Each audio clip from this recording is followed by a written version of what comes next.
બાળકો શું કરશે એની ચિંતા કરે એ પિતા, અને મારા પિતા શું કરશે એની ચિંતા કરે એનું નામ દીકરી. તાત તણો જે ત્યાગ, ઈશ તણી એ ભક્તિ, ધન સત્તા સુખ સર્વથી, પિતૃ કૃપા એ શક્તિ. કોઈ વાતની કમી ના હોવા જોઈએ એનું નામ પિતા. નાના હોય ને ત્યારે બાળકને માં કેળ ઉપર લઈ લે અને કેડ સુધીની એને દુનિયા બતાવે.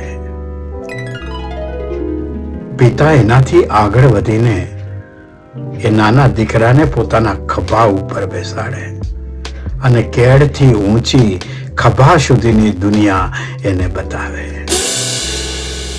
પિતા ફાટેલું પહેરણ પહેરેલું હોય, ભાંગેલી તૂટેલી સાયકલ હોય, છતાં એના ઉપર આગલી સીટ લગાવીને પોતાના દીકરાને બેસાડે અને દુનિયાની શેર કરાવે ને, એ દીકરો જ્યારે મા બાપને વૃદ્ધાશ્રમના દરવાજા દેખાડે એના જેવું બીજું કોઈ અધમ પાપ નથી. પિતા જાહેરમાં લડતો જ નથી. એની જ્યારે વેદનાઓ થાય, દીકરીને વિદાય કરે ને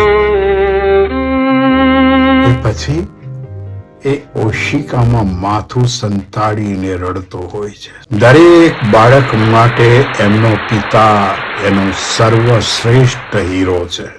માં ઘરનું ગૌરવ છે તો પિતા ઘરનું અસ્તિત્વ છે. માં પાસે આંસુ છે તો પિતા પાસે સંયમ છે. પણ દુઃખની વાત તો એ કે બાળક માંદું પડવું હોય ને તો મા બાપ બાધા રાખે, અને જો મા બાપ માંદા પડ્યા હોય તો બાળક મા બાપને આગા રાખે. જીવનની આ અસર છે.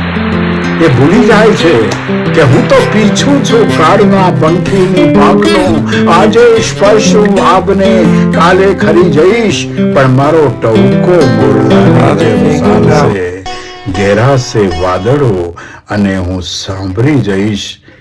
પિતાનો ટહુકો એની હાજરીમાં મીઠો નથી લાગતો, પણ એની ગેરહાજરીમાં એના ટહુકા માટેની એક હૃદયમાં તરસ હોય છે. માતૃદેવો ભવ, પિતૃદેવો ભવ.